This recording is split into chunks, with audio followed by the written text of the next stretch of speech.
Selamat pagi anak-anak. Apa kabar kalian hari ini? Bu Erti berharap kalian semua dalam keadaan sehat. Ya. Kali ini kita akan mempelajari tentang Kingdom Protista. Tapi sebelum kita masuk dalam materi, Bu Erti ingin jelaskan dulu tentang kompetensi dasar dan tujuan pembelajaran yang diharapkan tercapai pada materi Kingdom Protista.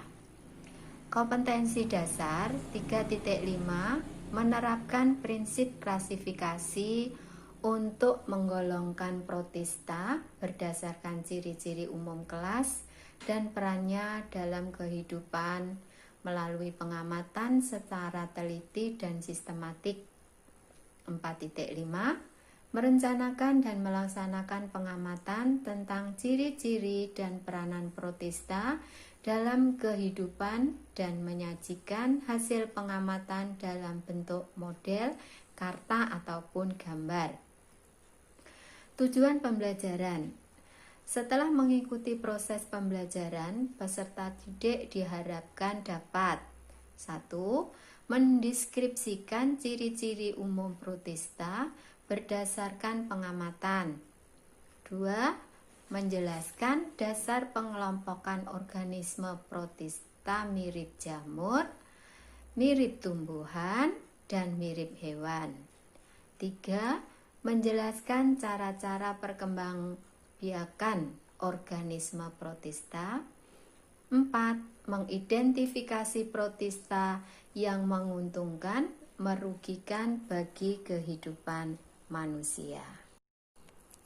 Oke, sekarang kalian perhatikan slide yang Bu Etik tayangkan. Di situ ada beberapa contoh dari organisme yang dikelompokkan dalam protista. Nah, sambil memperhatikan gambar itu, Bu Eti akan jelaskan pada kalian tentang protista. Protista diduga sebagai hewan pertama kali yang hidup di dunia. Istilah protista diambil dari bahasa Yunani, yaitu protos yang berarti pertama atau mula-mula, dan kritos berarti membuat atau menyusun. Kingdom protista umumnya merupakan organisme bersel satu dan ada yang bersel banyak. Tetapi meskipun bersel banyak, kelompok protista ini belum membentuk jaringan. Ada beberapa protista yang berkoloni dan ada pula yang hidup soliter. Hampir semua protista hidup di air, baik air tawar, air laut, dan ada beberapa yang hidup pada jaringan hewan lain. Sebagian protista bersifat autotrof, yaitu dapat berfotosintesis karena memiliki pigmen fotosintetik seperti alga dan protozoa misalnya. Fotosintetik misalnya euglena. Sebagian lainnya merupakan protozoa non-fotosintetik yang hidup sebagai heterotrof, baik secara fototrof ataupun osmotrof. Protozoa yang merupakan jamur memiliki siklus hidup dengan fase muda bersifat amoeboid dan reproduksinya mirip dengan jamur yang meliputi jamur air dan jamur lendir.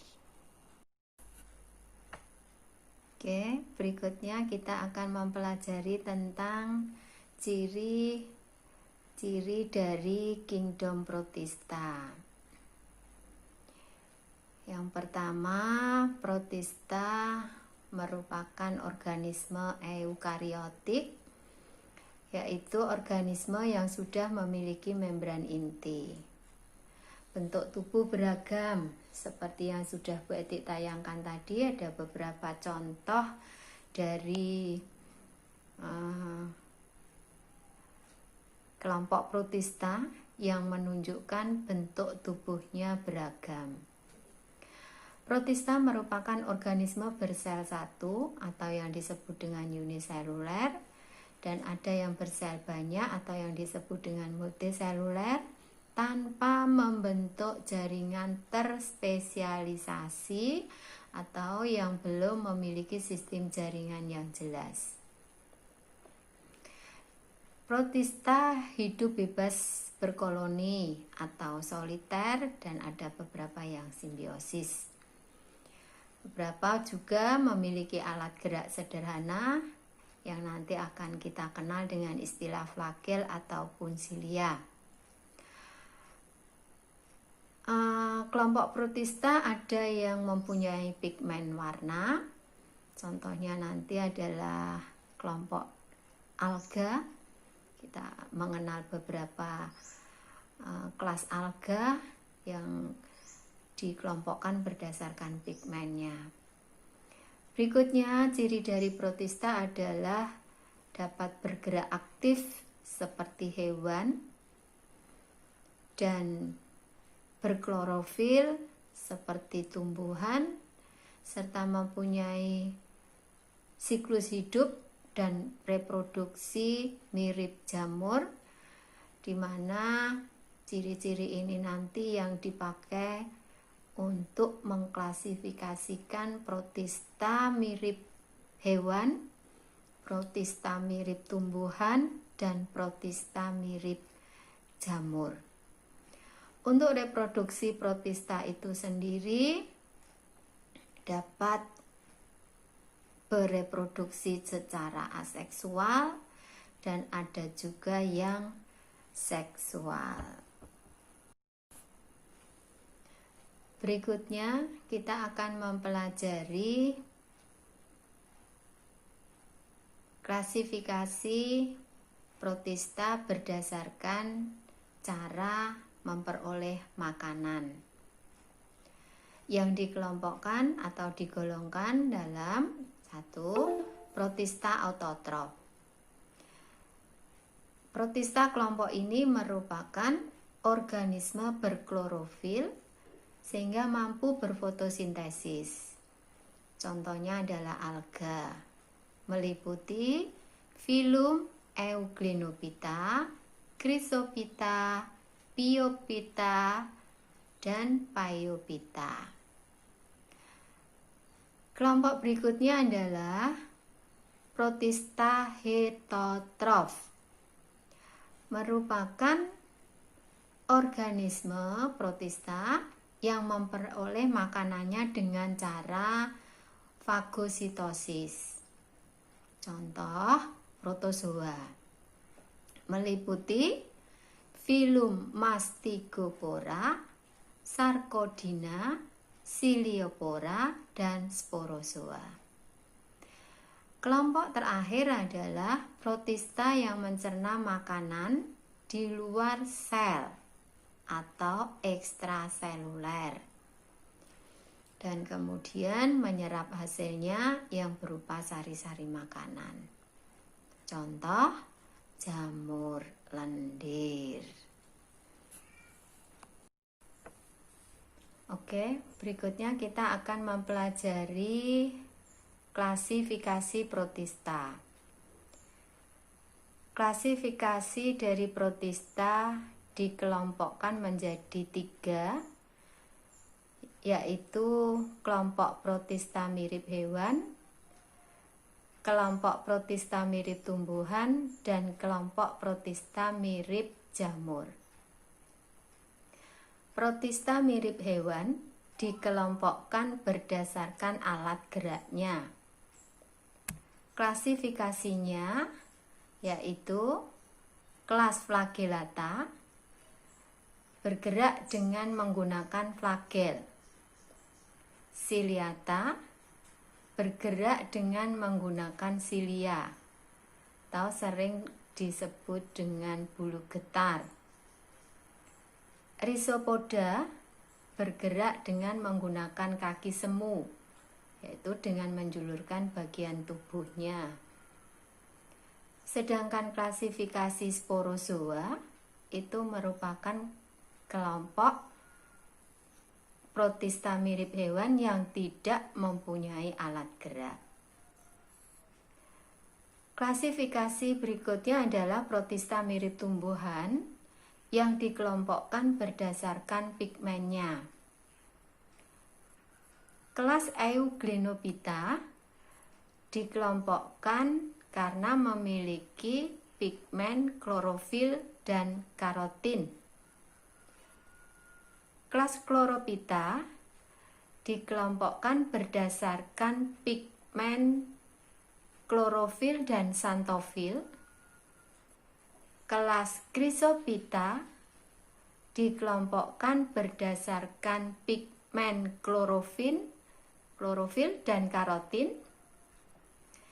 Kelas Pyriophyta dikelompokkan berdasarkan adanya pigmen klorofil dan xanthofil. Phaeophyta dibedakan berdasarkan pigmen vicoxanthin dan klorofil. Dan yang terakhir Rhodophyta berdasarkan pigmen vicoerythrin dan vicocyanin.